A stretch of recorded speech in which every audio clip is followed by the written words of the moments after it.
Hi, my name is Maximilian Giel. I'm an outdoor and adventure photographer, and today I'll show you what's in my bag 2020 for outdoor and adventure photography.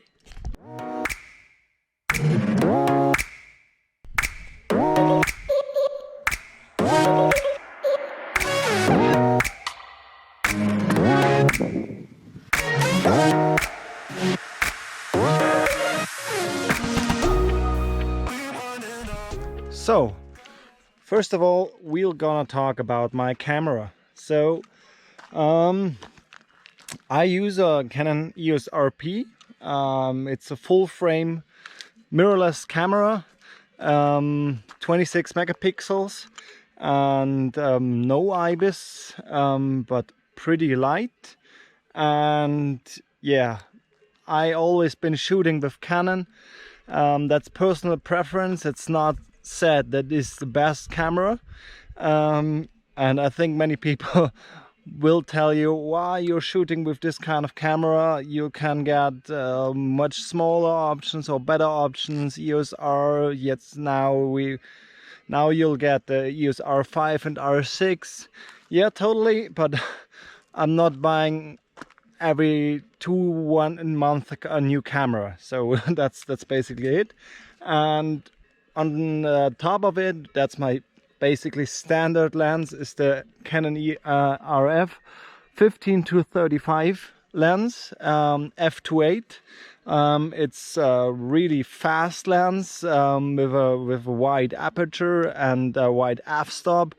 And yeah, all the pictures, a lot of pictures you've seen on my Instagram channel. By the way, if you haven't followed there, have a follow over there, have a look over there. You'll see a lot of pictures over there. They're taken with this setup. So that's my base setup for most of my work when I'm moving in the mountains, quick, doing high alpine tours. So usually I bring this kind of setup with me. Just get one SD card slot. That's kind of a pity, and the battery lasts not too long, but usually I'm totally fine with one battery for one tour, but I always bring one spare battery to be super safe, and for sure an extra SD card to not be in the situation where I'm think, wow, this would be a very, very cool shot and I don't have any battery. So that's what's base in it.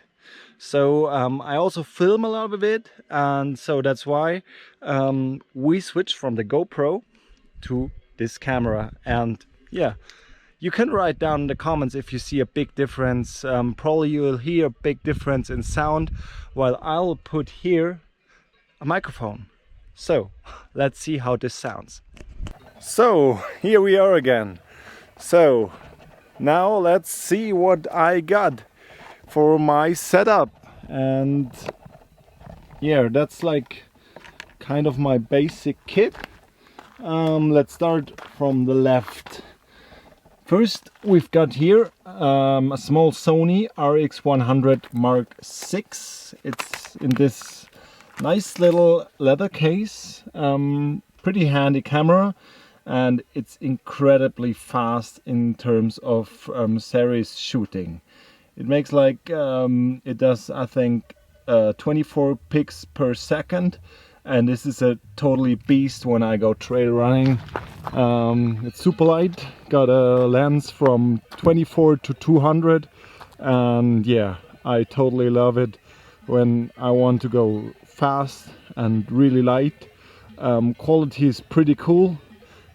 Price point is not that cool, it's about 1,000 euros, but yeah, it's for a lot of tours where I think like, okay, I want to just go quick. I'm not sure if the mood or the weather is promising, so I just want to have a camera. I bring this one. So that's the first thing. Then next, this lens here. It's probably one of the cheapest lenses I've got. It's pretty wrecked already.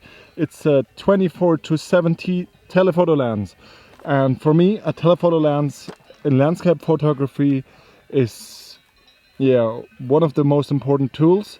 So for the longer tours, where I'm usually shooting more at daytime. This one is an f4 lens, no image stabilizer, and yeah, I'll just like show you one pic I took recently on the Nadelgrad with this one, and yeah, I never regretted it when I took it with me on a tour. So that's the tool for the high alpine ascents where weight does matter, and if weight doesn't matter, I'll bring this one here. This is the Canon 70-200 f2.8, really heavy lens, I think 1.5 kilos, f2.8, super fast, image stabilized, and the image quality is just mind-blowing. So I'll just put an image here I just shot recently for a brand, and it's super good for portrait photography, and also for landscape photography. Often landscape photography I just actually need more zoom range, so when I need more zoom range I'll bring this tiny thing here. It's a 2-time extender, so if I put this on the camera I'll get 140 to 400, which mostly is enough. There are situations where I would love to have actually a 600mm lens, but I don't have one and it's pretty expensive. But yeah, we'll see what I'll buy in the future. So that's my tool for now. And then, while these are EF lenses, I got the EF to RF adapter for the Canon RP, and then I got a drone that I bring at times.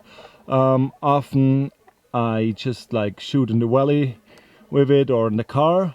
That's the Mavic 2 Pro, pretty heavy one, but the image quality is really cool. And yeah, I think you've seen some footage of the drone. I don't have to explain that much. And I'll bring in a total of 4 batteries, 1, 2, 3, 4, and the controller, which is actually here.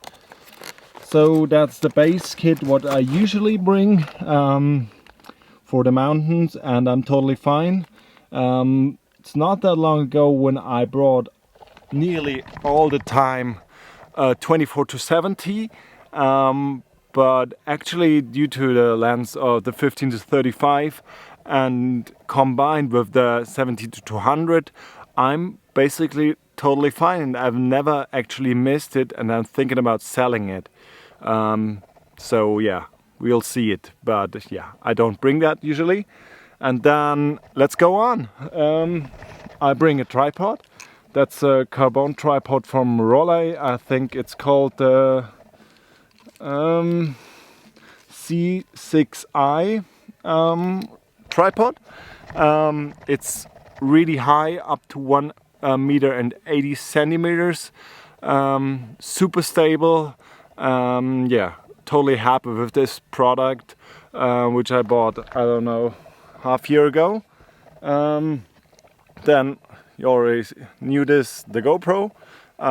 Super handy, can put it always in the back or in the pocket, which helps quite a lot. And then, just last but not least, if I shoot video, and you see now the changing weather, it's pretty bright right now, I bring this variable ND filter. This is something I'll explain to you probably in another video where we talk about shooting techniques and filming techniques.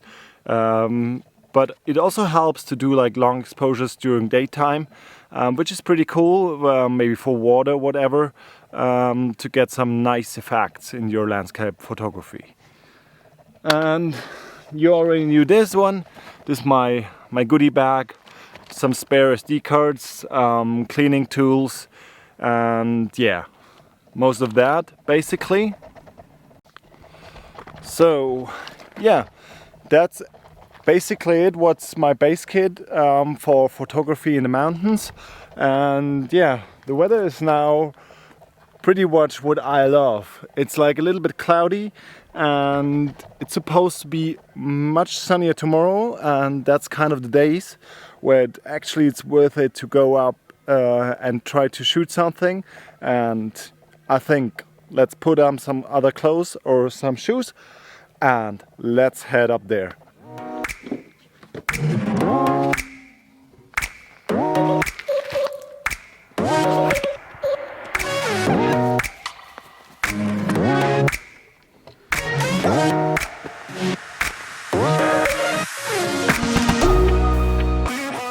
So now I am here in the middle of the fog, and now I'll show you a lot of the pictures you see on my Instagram, where I am on the picture, because no one else was there to take the pic.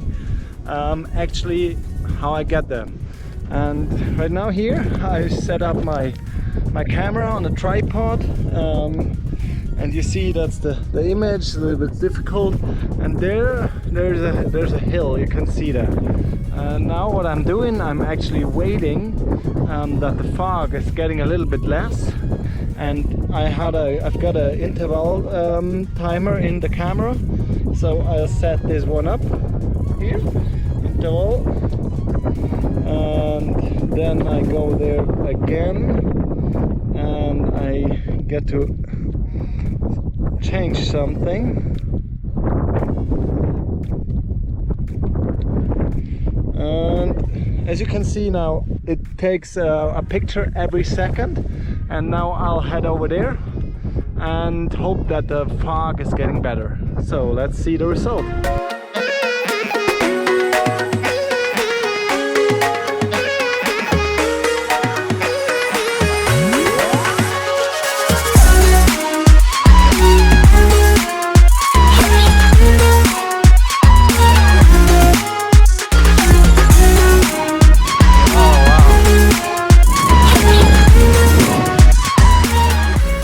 So now I'm on top of the summit here, little summit called Outdoorphotography, and yeah, sun's a little bit out, and yeah, I'll show you some results from the last days that I actually shot the way I showed you right now.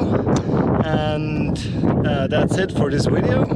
I hope you like it. If you find the content helpful, please put a thumbs up, and also if you like, it would be really cool if you subscribe to this channel and support this to help me to actually produce more content about photography, videography, alpinism, first aid, and yeah, got a lot of ideas. And so I wish you a really nice evening. See you in the next one, and bye bye.